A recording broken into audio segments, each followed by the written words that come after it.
जय श्री कृष्ण दोस्तों। हर हर महादेव। कैसे हैं आप सब? स्वस्थ और सुरक्षित होंगे।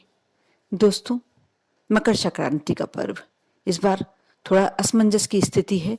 14 जनवरी और 15 जनवरी किस दिन मनाया जाए, ऐसा कहा जाता है।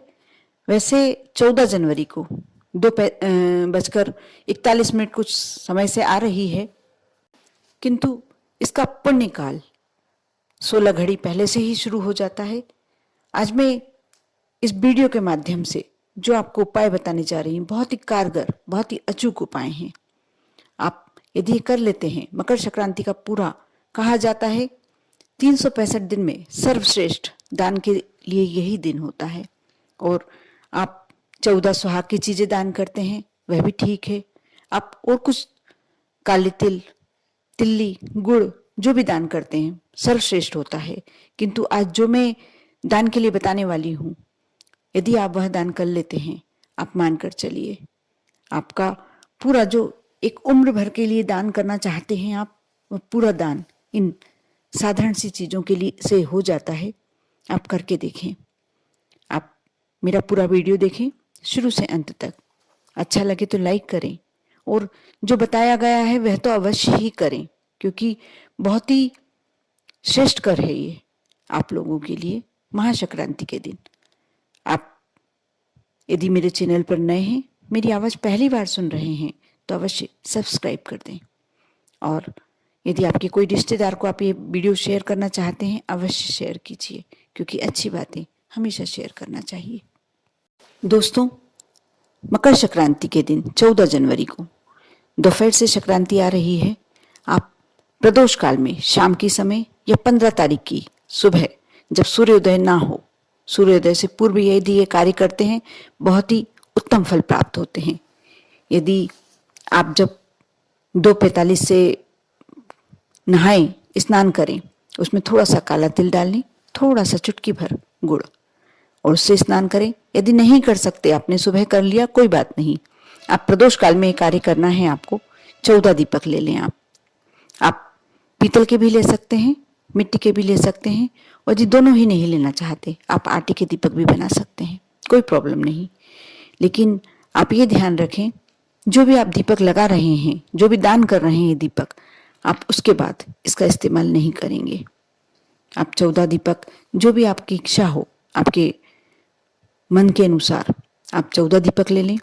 आटे के भी बनाते हैं, कोई प्रॉब्लम नहीं है, सर्वश्रेष्ठ होता है ये भी। आप इसमें 14 गोल बातियां लेना है आपको, जो फूल बाती कही जाती है वह बाती लेना है। और तिल का तेल या घी से आप लगाएं। सरसों का तेल यूज ना करें, सरसों के तेल का उपयोग नहीं करेंगे आप।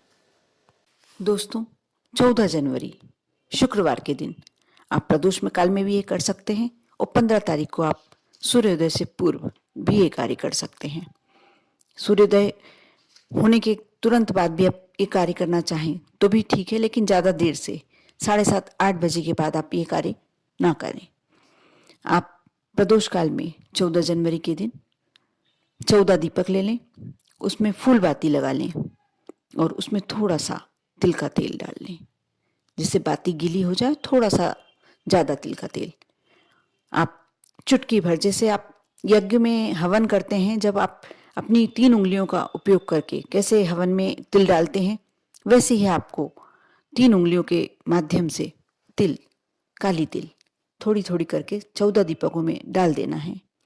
उसके बाद आप अपने भगवान के समक्ष बैठ जाएं, और मंदिर में प्रदोष काल में करना है आपको। 14 जनवरी के प्रदोष काल, नहीं तो 15 जनवरी को सुबह सूर्योदय से पूर्व ये कार्य आप दोनों में से कभी भी दिन कर सकते हैं। थोड़ा सा गुड़ आप चूरा करके रख लें, थोड़ा सा गुड़ चुटकी से डाल लें, या आप एक तरह का यज्ञ कर रहे हैं, आप ये मानकर चलिए। आप चावल लेके बैठिए थोड़े से, क्योंकि कहते हैं दीपक जब भी आप लगाया करें तो थोड़ा सा चावल का आपको आसन देना चाहिए। हमेशा ये बात का आपको अवश्य ध्यान रखना चाहिए कि आप बिना आसन दिए कभी भी दीपक प्रज्वलित ना करें। भले ही आप एक चावल का दाना रखते हैं, वही श्रेष्ठकर होता है, लेकिन आपको चावल का दाना अवश्य रखना चाहिए। अब जब कोई विशेष पूजन करने जा रहे हैं, आपको चावल का आसन दीपक को अवश्य देना चाहिए। आप सबसे पहले अपने मंदिर में आप जो भी मंत्र आप करते हैं रोजाना वह मंत्र कर सकते हैं। कुछ नहीं तो आप श्री शिवाय नमस्तुभ्यम का जाप कर सकते हैं, और नहीं तो आप भगवान सूर्यदेव को का मंत्र का जाप कर सकते हैं। ओम भास्कराय नमः जाप कर सकते हैं। जो भी आपको लगता है, ओम नमो भगवते वासुदेवाय, जो भी आप मंत्र का जाप करते हुए आप दीप प्रज्वलित करें। सबसे पहला दीप, आपको दीपक पूरे प्रज्वलित करके नहीं रखना है, आप अलग अलग दीप प्रज्वलित करेंगे।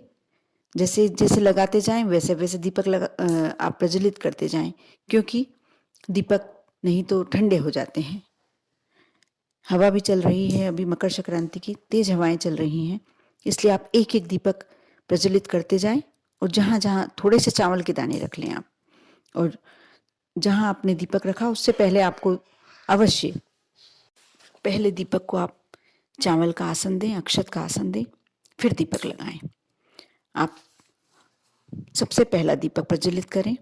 जो भी आपके इष्ट देव हैं उनका मंत्र मन ही मन जाप कर लें। कोई गिनती नहीं है मंत्रों की, आप कोई भी मंत्र कर सकते हैं।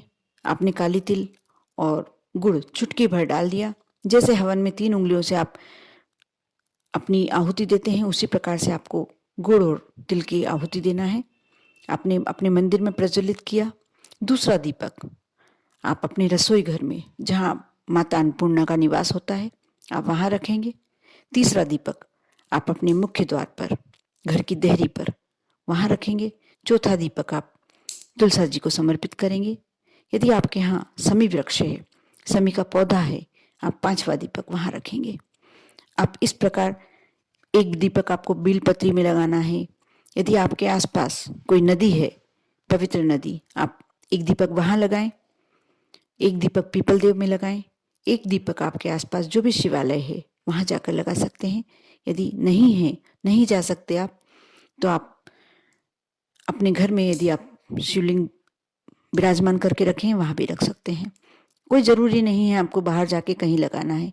लगाते हैं बहुत अच्छी बात है, नहीं लगा पाते तो सारे आप घर में भी लगा सकते हैं। एक दीपक आपको छत पर रखना है, खुली छत पर, क्योंकि ये तिल के तेल का दीपक है, इसलिए आपको एक दीपक, और उसमें काली तिल डली हुई है, गुड़ डला हुआ है, इसलिए अवश्य एक दीपक आपको दक्षिण दिशा में यम के नाम का जरूर लगाना चाहिए। आपके आसपास चौराहा है तो आप चौराहे पे भी दीपक लगा सकते हैं। एक दीपक जो नदी में लगाने की बात कर रही थी मैं, यदि आप नहीं जा सकते हैं, उसके लिए बहुत अच्छा उपाय है। आप जो मंदिर में कलश रखा हुआ है, यदि आपके यहाँ कोई पवित्र नदी का जल थोड़ा सा है तो आप उसमें 1 बूंद जल रख लें, या आप जो परिंदा है आपके उसमें आप एक कलश रखें। तांबे का छोटा सा लोटा हो सकता है, स्टील का लोटा, कुछ भी लोटा हो सकता है, जरूरी नहीं है कोई विशेषकर आपको ऐसा लोटा रखना है। आप कलश में रखें, जल रखें, उसमें 1 बूंद गंगा जल या जो भी पवित्र नदियों का जल है वह डाल दें, और उसके पास एक दीपक लगाएं। आपके आसपास यदि विष्णु जी का मंदिर, लक्ष्मी जी का मंदिर, श्री राम जी का मंदिर, जो भी मंदिर है, एक दीपक वहां लगाएं। एक दीपक यदि आपके आसपास अशोक का वृक्ष है वहां लगाएं। पीपल देव में लगाना है, बिलपत्री में लगाना है, बरगद में तो अवश्य ही लगाना है, और केली का वृक्ष आसपास है, केली के वृक्ष में इस प्रकार आप 14 दीपक को अवश्य लगाएं। तिल के तेल के दीपक को लगाएं, उसमें थोड़ी सी काली तिल गुड़ अवश्य डालें। यह बहुत ही महादान, संक्रांति के लिए महादान कहा गया है।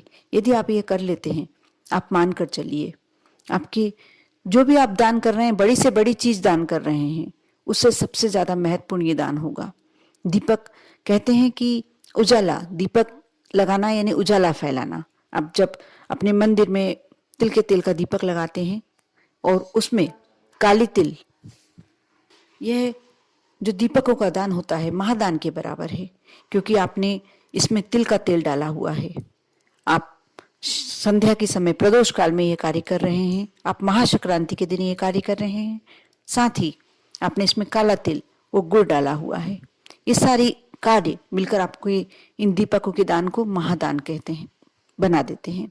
लेकिन इस बात का आपको अवश्य ध्यान रखना है कि आप जब ये दीपक लगाते हैं, यदि आपने पीतल के दीपक भी लगाए हैं या मिट्टी के दीपक भी लगाए हैं, उन्हें दोबारा यूज ना करें, दोबारा उपयोग में ना लें। आप किसी को भी दान के रूप में दे सकते हैं। आप मंदिर में लगाते हैं, बहुत ही श्रेष्ठ होता है। यदि नहीं लगा पाते तो अपने घर के आसपास ये सब लगा सकते हैं, चौराहे पे लगा दें। इस तरीके से आप इन दीपकों का दान इस संक्रांति पर अवश्य करें। साथ ही आप जो दान करते हैं 14 वस्तुओं का, सुहाग के सामानों का, वह भी करें। आप खिचड़ी का दान बहुत ही महत्वपूर्ण माना गया है, गुड़ का दान, काले तिल का दान, ये सभी दान बहुत ही महत्वपूर्ण माने गए हैं, आप वह भी करें। लेकिन 14 दीपकों का दान आप अवश्य करें।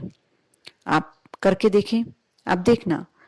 ये मैं ये नहीं कहूँगी कि इसके साथ साथ आप मनोकामना अपनी रखें, क्योंकि हर बात में मनोकामना रखना अपना, इन कार्यों को करने से आप पुण्य कर रहे हैं, और ये पुण्य आपको आपके कौन से कष्ट किस घड़ी मिटा दे ये नहीं कहा जा सकता। इसलिए आप ये एक जनरल तरीके से करें। आप ये ना सोचें कि हमें कुछ मांगना ही है। हम यदि आप भगवान के समक्ष दीपक लगा रहे हैं, दान कर रहे हैं दीपकों का दान, तो आपको कुछ मांगना ही है। आप कुछ ना मांगे, भगवान सबके मन की बात अवश्य जान लेते हैं। इसलिए आप करके देखें। आप पर, आपके पूरे परिवार पर भोलेनाथ की कृपा बनी रहे। महासंक्रांति की आपको ढेरों शुभकामनाएं। ओम नमः शिवाय।